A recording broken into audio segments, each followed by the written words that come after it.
Well, we're in week 2 of a new series that we started, and it's on the New Testament letter, the Gospel according to Matthew. And basically, it's going to be kind of a long series. It's going to take us basically the remainder of the year. And so we've divided it into 4 sections. And each of those sections has a word that we're going to use to kind of describe everything that's happening in that section. And so for these first 4 weeks, the word is epicenter. So the reason that we've chosen that word is because of what an epicenter is. Like when you have an earthquake, an epicenter is the place on earth on the surface of the earth, where there's the most visible sign that something has happened, right? That's what happens at an epicenter. So you have the ground shaking, you have foundations cracking, you have even at times earth splitting and, coming apart. But that's just one place on earth where that happens. The earthquake sends out waves throughout the rest of the earth. Every earthquake affects the whole earth in a very small way. But there's one place on earth where you can see something has shifted below the surface. There's something happening here, and it's really significant. The events that Matthew is going to tell us about that are kind of like that. They have massive implications. They have incredible significance for all of human history. Their scope is universal. So what's going to eventually happen is that this event that we're going to read about today will be the dividing point for history. We'll divide history up into 2 parts, BC and AD, before Christ, and then AD is for the Latin phrase, which means the day of our Lord. Or the year of our Lord, sorry. So while these are intense, meaningful days for people we'll read about today, the citizens of Bethlehem, the Herod, the Magi, everyone else on earth is completely unaware of what's going on, right? Like they have no idea that there's anything significant that's happening. There's only a few people on earth that even know about this. Yet something underneath the surface has changed, and these people are at the epicenter. I mentioned last week that one of Matthew's major themes is the kingship of Jesus, that Jesus is the king, that he's bringing this new reality called the kingdom of heaven. And he's already established in chapter 1 that Jesus is the descendant of kings, right? He's a part of the royal line of David, and he's the one that the whole world has been waiting for. And so what he's going to do in chapter 2 is to talk about 2 different responses to the birth of this new king. There's 2 characters, if you will, and they have totally different responses to the birth of a new king. Now, sometimes kingship is kind of hard for us to talk about and grapple with because I've never been subject to a king in my life. I'm guessing that's true for most of the people in this room as well. I've seen it on TV, of course. Most Disney movies are set in kingdoms. I've seen a lot of Hollywood depictions of kings and kingdoms. The United Kingdom still has a royal family, and it's a big deal whenever there's like a new baby, just like there was recently, right? So we kind of understand the idea of a royal family and what kingship is. And so the general idea is that one man is considered to be the final authority on all the people and all the land in their realm. In the ancient Near East, this was kind of the norm, right? Everybody lived in this kind of world. Kings were the leaders of these great ancient empires: Sumer, Acadia, Egypt, Assyria, Babylon, Persia, Greece, Rome. Now, I want to give you some basic things about kingship, just so we're on the same page with what kingship is.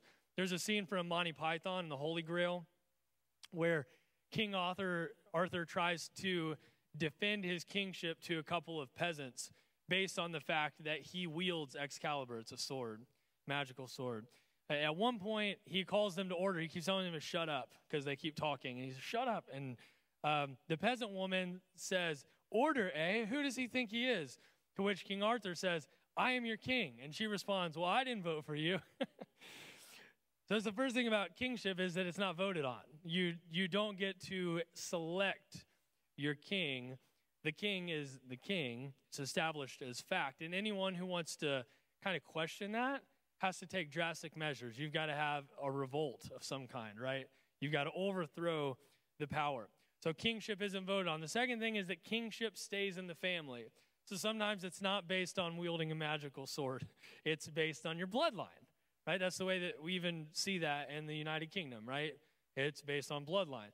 So kingship isn't voted on. Kingship stays in the family. And kingship often existed within a hierarchy. What I mean by that is that if there's a bigger, stronger king that seizes power from a smaller, weaker king, that didn't mean that the weaker king had to give up their power. They just became subservient to the other king. But they still had authority over their land, authority over their people. So there's a phrase that they started using to describe this phenomenon, and it's a phrase that you're probably familiar with, King of Kings. King of Kings. It was first used in the 13th century BC by an Assyrian king. Nebuchadnezzar used it of himself. He's from Babylon. Cyrus, he used it. He's a Persian king. And then you had Alexander the Great. You might have heard of him from Greece. He referred to himself also as the King of Kings. And so what they're saying is that there's lots of kings that govern all these different regions and territories, but there's one supreme king who reigns over all of them. So kingship is how all governments of the world have worked, dating all the way back to the first cities in the world following the flood. So the first time that kings appear in the historical record is actually after the flood, starting with the family of Kish. These are Sumerian kings, if you care. But human kings were not a part of the original created order. In fact, after God delivered the Israelites from slavery in Egypt, guess what he does? He doesn't give them a king. This is actually supposed to be something unique about them, something that's supposed to differentiate them from all of the other countries and tribes around them. They don't have a king. Their king is God. They're kind of an experiment. What does it look like when a group of people live with God as their king? As they're supposed to be a visible expression of that to the rest of the world. Now, the plan didn't work very well because the people didn't want to do that, and eventually they had a congregational vote, and they decided, we don't want God as king. We want a different king. We want to be like all of the other people. We want a king. So I only lay this groundwork because Matthew is going to talk to us about an old king, about a baby king, and some people who show up on each of their doorsteps. This is Matthew chapter 2, starting in verse 1. Here's what it says. In the time of King Herod, after Jesus was born in Bethlehem of Judea, wise men from the east came to Jerusalem asking, "Where is the child who has been born King of the Jews?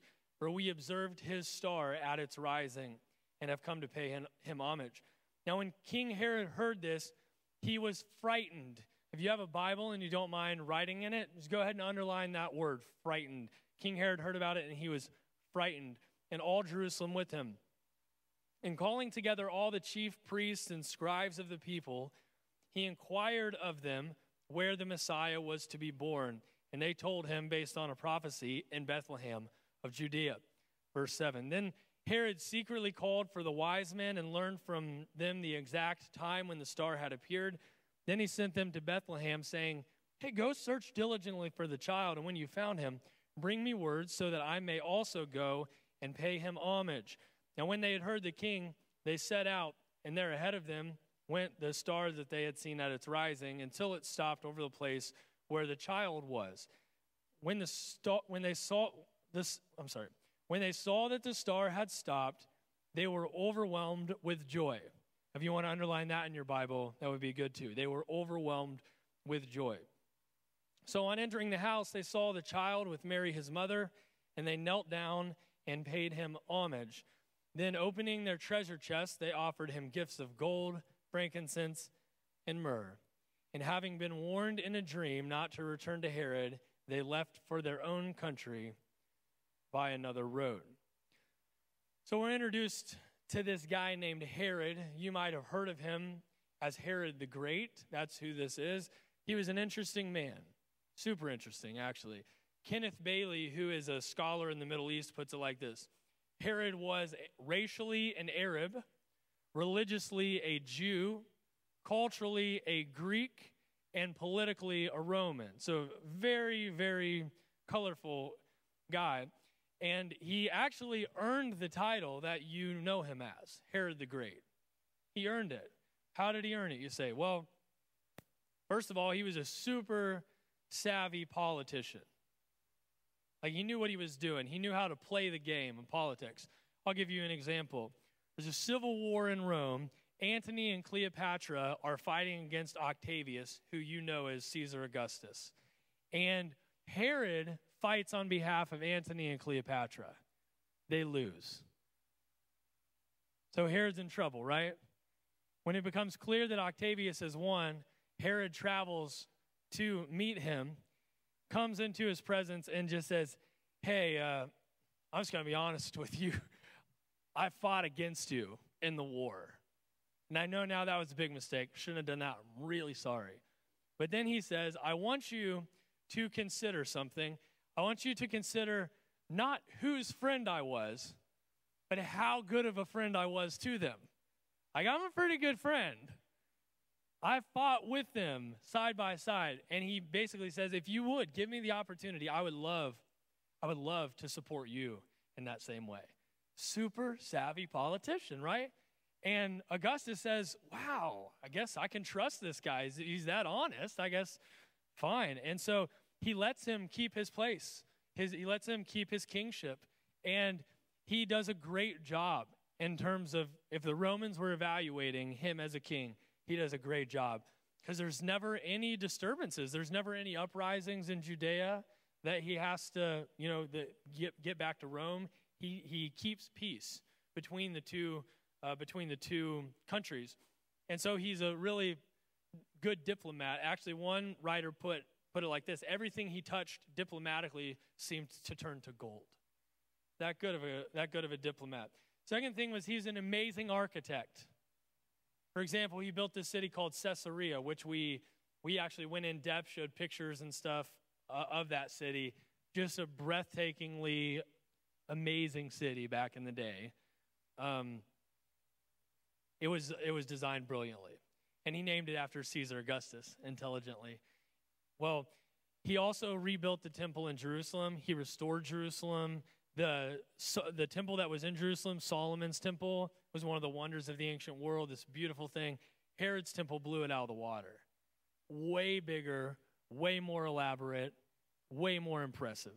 Okay, so he's also a really great architect. So you might be wondering, like, what's wrong with Herod then? Like, did he have any deficiencies? Yeah, he did. For instance, he was a darkly paranoid person.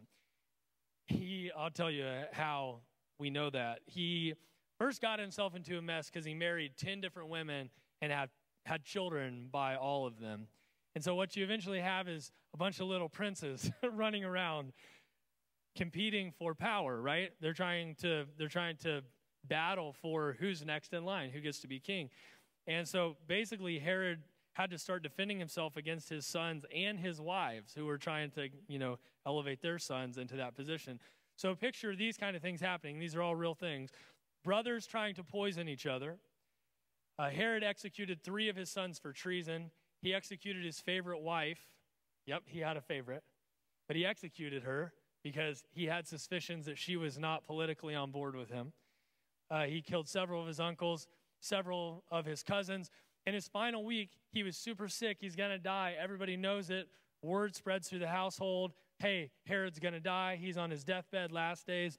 So his son that was next in line to take the throne steps into the role of being king, and he starts making decisions as king. Word gets back to Herod. He's like, I ain't dead yet. And he has that son killed. And then he dies less than a week later. That's how obsessed this guy was with power. Caesar Augustus, Octavius, himself once said of Herod, I would rather be Herod's pig than Herod's son. It wasn't just family, though, that he was paranoid of. One time, there's a chief priest that he didn't like, so he invited him to come play water polo, and then he drowned him while they were playing. And when he was close to death, he became so concerned that no one in Jerusalem was going to mourn for him when he died. In fact, he thought there was going to be great rejoicing throughout Jerusalem, that he ordered all of the people, all of the religious leaders to be gathered in a stadium together, and he was going to have them all killed at the same time, so that when he died, there would be great mourning in the city. It's like what your parents did, right? I'll give you something to cry about. That's kind of what Herod's doing. I will give the people something to cry about. So this brilliant architect, savvy politician, ruthless, paranoid leader who always squashes anything that is a threat to his throne is the guy that hosts the arrival of some dudes from Arabia that show up saying, hey, we just heard about a king that got born. You know where he is? He's like, oh, tell me about this. I'd like to know. Right? Who are these men? Well, they're kind of mysterious. In our nativity scenes, there are usually 3 of them, 3 wise men. Matthew never says how many of them there are, though. We usually refer to them as wise men, but the word that Matthew uses is magi. That's the Greek word, and it means astrologer, right? So, or magician, it can mean that too. The origin of that word basically is that there's these Persian priests, and they predicted stuff, right? Using the stars. That's what astrology does. You look at the stars and you predict future events. You understand current events. That's who these people are. And they actually do see a star in the sky, something happening up there that tells them, hey, there's been a king of the Jews that's been born. Really, really interesting. So they come and they ask Herod where he is, and Herod plays the game like a politician, tries a maneuver to get the Magi to basically dictate the baby's position to him so that he could kill him. He didn't really want to go worship him. He wanted to kill him like he did with everybody else that was a threat to his power. So the Magi are none the wiser. They don't know that's what Herod's going to do. So they leave, they go, they find the baby. And when they do, they bow down in reverence to him. They present gifts to him. Gold, you know what that is. It's a precious metal. And then frankincense and myrrh, which are both sap extracted from African trees. And it's used to make perfume, and some of you use them as essential oils. These are gifts that are intended to pay homage to a king. That's why they're giving gifts, because this is a king. And then they probably spent a decent amount of time with him before they left. That's not in there. It's just a guess, because if I traveled 1,100 miles on foot or riding a camel or anything like that, I would not be leaving the next morning, right? So they probably spent a little bit of time with Jesus, getting to know him, hanging out with him, but eventually they do head home, but they're warned in a dream not to go back to Herod, so they take a different road. When Herod found out about this, I kind of assumed that he was kind of like Kylo Ren in The Force Awakens, when he finds out that FN 2187 has escaped. He just goes crazy, haywire. That's the way that I picture Herod. Herod is Kylo Ren for me. I can't get past it. I love it. So he says, let's kill all the babies. That's his response. The wise men haven't come back. I don't know the baby's location. Let's kill them all. Ruthless. Now, there's no record of this in the history books. Some people say, well, look, it never happened. Part of that is because the church has perpetuated a mistruth. There's 144,000 babies that were killed during this. There's no way that's true. The population of Bethlehem was 300 people at this time. So you're probably talking 7 to 20 babies that is happening. It's absolutely terrible. But this is what Herod did. This is the kind of thing that Herod did. He wanted to get rid of the king. So eventually, plan fails. He dies. Joseph and Mary they're able to come back. They don't want to go to Bethlehem, though, so they settle in Nazareth. Okay, that's the story. What do we do with it? Well, I think it calls into question how we respond to the kingship of Jesus. We see 2 distinct responses here. We have Herod, who feels threatened by Jesus' kingship, and so he acts ruthlessly to have him killed. And then you have the wise men who drop everything, and they travel at least 1,000 miles to worship him. It seems to me that those are the same 2 choices that we have before us. what we're going to see as we study Matthew is that Jesus is going to ask his followers to see life differently.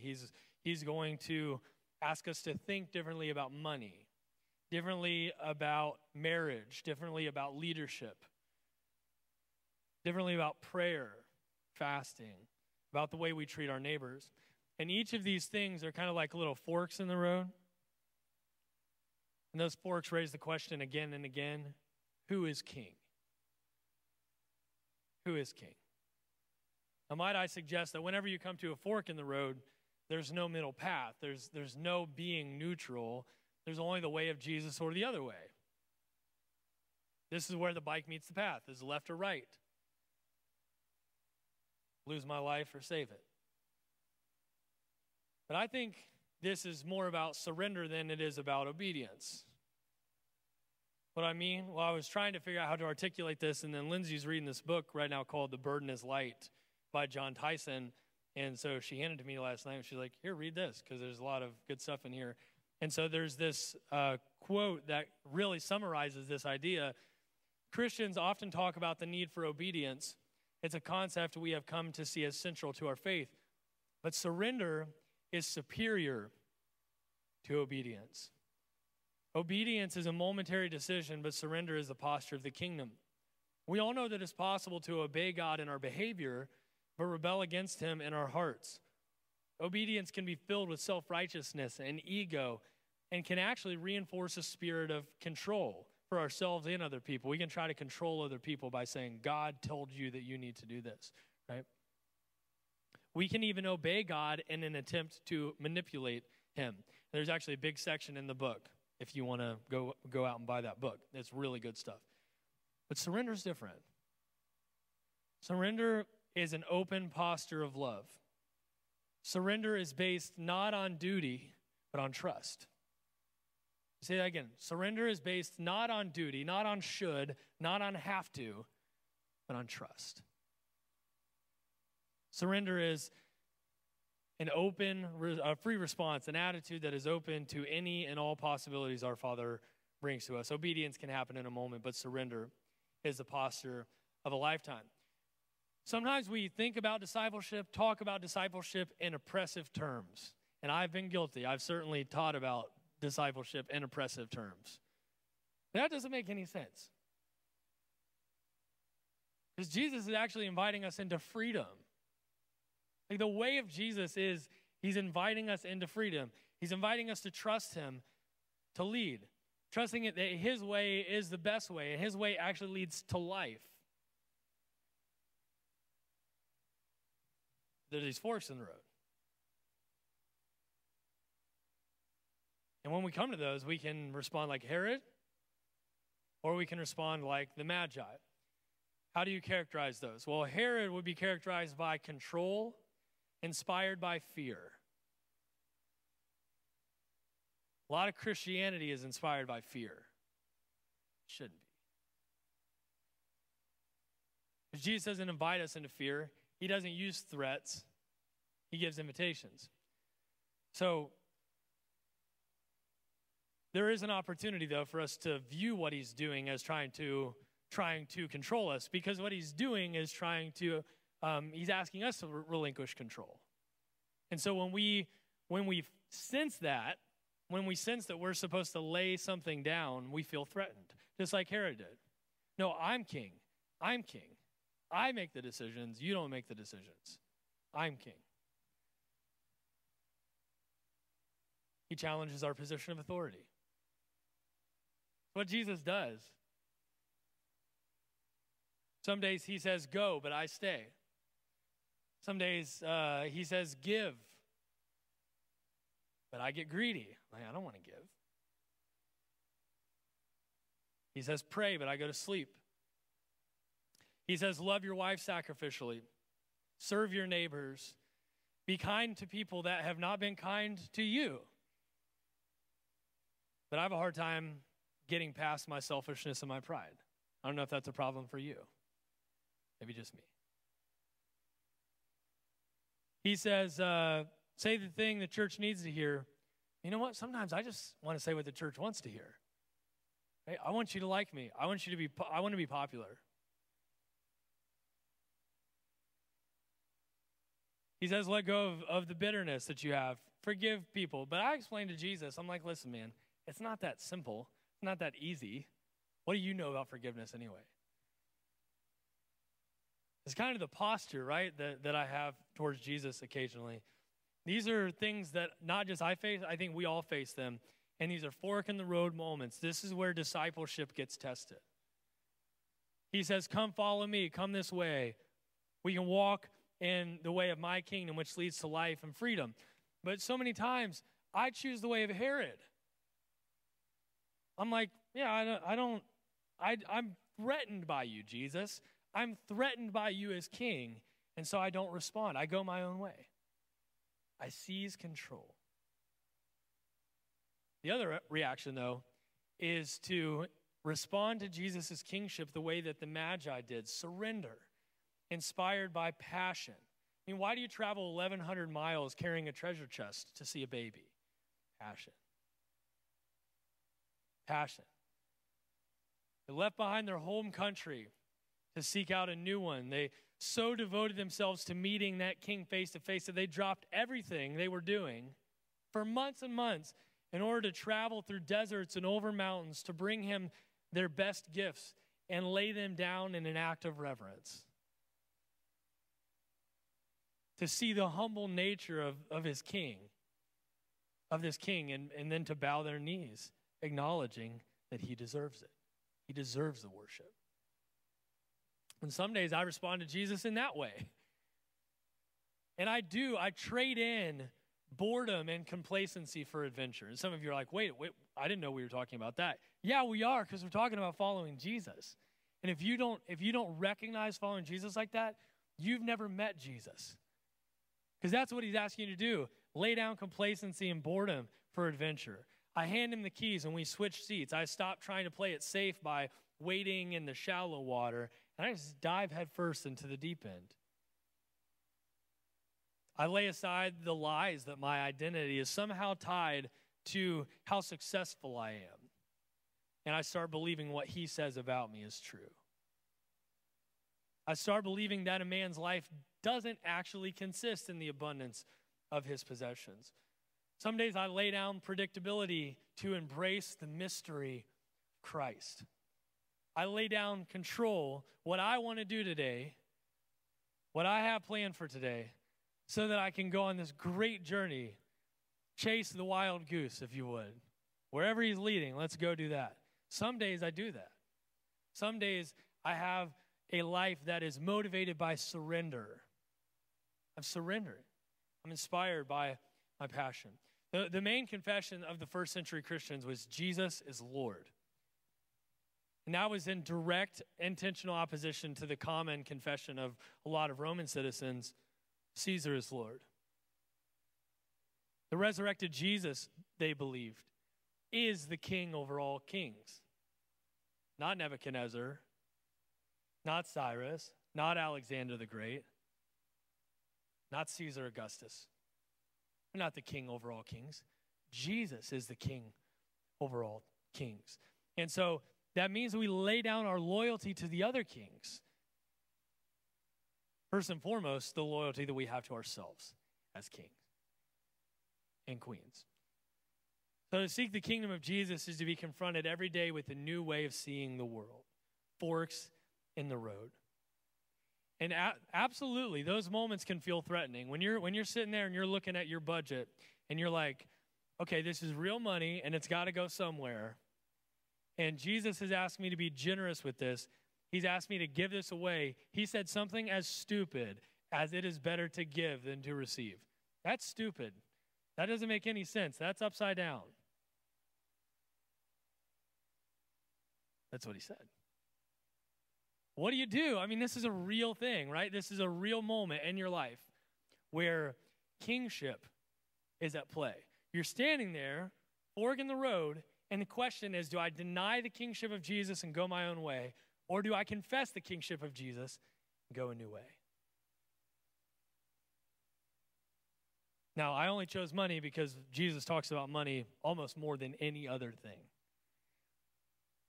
There's hundreds and hundreds of other places, though, where the kingship of Jesus confronts our sensibilities. It confronts our way of living with a totally upside-down kingdom way of living. And in those moments, we're like, well, do I deny the kingship of Jesus or do I confess it? Now, the question for you, for all of us, that I think we should wrestle through, not just this week, but as we move forward through Matthew, is what are some tension points you have with Jesus' leadership? Anybody have a boss? Some of you. Anybody have a problem with how they lead occasionally? Well, you might talk about that with other people. Think about Jesus like that. Jesus, for Christians, may be the person that we have the most problem with in terms of a leader. Like, man, Jesus has a lot of thoughts on how I should lead.